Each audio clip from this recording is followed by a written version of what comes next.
सेतू अभ्यास सन 2026-27 इयत्ता 6वी विषय मराठी. घटक क्रमांक 1 बातमी. बातमी कशी तयार करावी ते आपण या व्हिडिओमध्ये पाहणार आहोत. कृती क्रमांक 1. खालील बातमी विद्यार्थ्यांना बारकाईने वाचण्यास सांगावी व त्यावर आधारित प्रश्न तयार करण्यास सांगावे. प्रश्न पहिला. रत्नागिरी जिल्ह्यात मुसळधार पावसामुळे किती जणांना आपला जीव गमवावा लागला आहे? 2. एकट्या रत्नागिरी शहरात किती लोकांचा मृत्यू झालेला आहे? 3. मृतांच्या कुटुंबियांना राज्य सरकारकडून किती नुकसान भरपाई जाहीर करण्यात आली आहे? 4.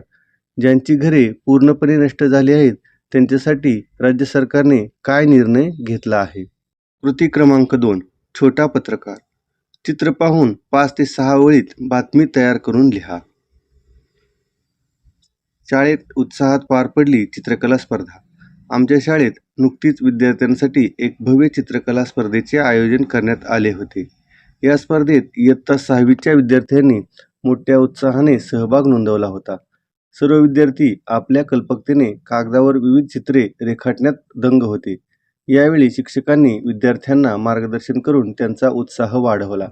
अतिशय खेळीमेळीच्या वातावरणात पार पडलेल्या या स्पर्धेमुळे मुलांच्या कलागुणांना वाव मिळाला आणि सर्वांनीच या कार्यक्रमाचा आनंद लुटला.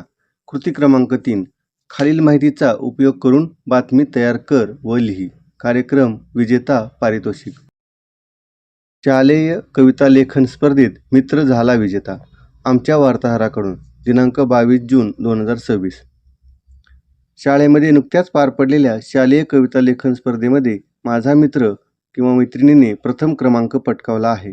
या स्पर्धेत अनेक विद्यार्थ्यांनी उत्साहाने सहभाग नोंदवला होता. माझ्या मित्राने आपल्या उत्कृष्ट शब्दरचनेतून आणि भावपूर्ण सादरीकरणातून परीक्षकांची मने जिंकली. या घवघवीत यशाबद्दल त्याला पारितोषिक म्हणून चषक आणि रोख 1000 रुपये देऊन गौरवण्यात आले. शाळेच्या मुख्याध्यापकांनी त्याचे विशेष कौतुक करून पुढील वाटचालीस शुभेच्छा दिल्या. या ठिकाणी मित्राऐवजी तुम्ही मित्राचे नाव लिहू शकता. कृती क्रमांक 4. खालील माहितीचा उपयोग करून बातमी तयार कर व लिही. जिल्हा परिषद शाळा माणगाव येथे वृक्षारोपण उत्साहात संपन्न. आमच्या वार्ताहराकडून माणगाव. 15 ऑगस्ट. जिल्हा परिषद शाळा माणगाव येथे 15 ऑगस्ट रोजी वृक्षारोपण कार्यक्रमाचे उत्साहात आयोजन करण्यात आले होते. या विशेष दिनाचे औचित्य साधून ज्या विद्यार्थ्यांचा वाढदिवस होता अशा विद्यार्थी आणि त्यांच्या पालकांच्या हस्ते वृक्षारोपण करण्यात आले.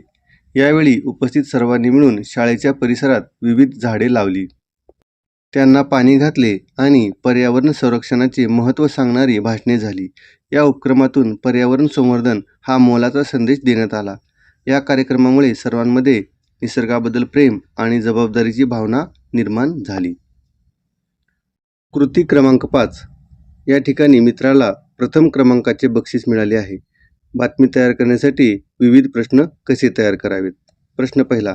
तुला कोणत्या स्पर्धेत बक्षीस मिळाले? 2. तुला हा विजय मिळवून कसा वाटत आहे? 3. या स्पर्धेची तयारी तू कशी केली होतीस? 4. या यशाचे श्रेय तू कोणाला देशील? 5. तुला या स्पर्धेत कोणत्या अडचणींचा सामना करावा लागला का? 6. तुला मिळालेल्या बक्षिसाचा उपयोग तू कसा करणार आहेस? 7. भविष्यात अशा कोणत्या स्पर्धेत तुला भाग घ्यायला आवडेल? 8. इतर विद्यार्थी मित्रांना तू काय संदेश देऊ इच्छितो?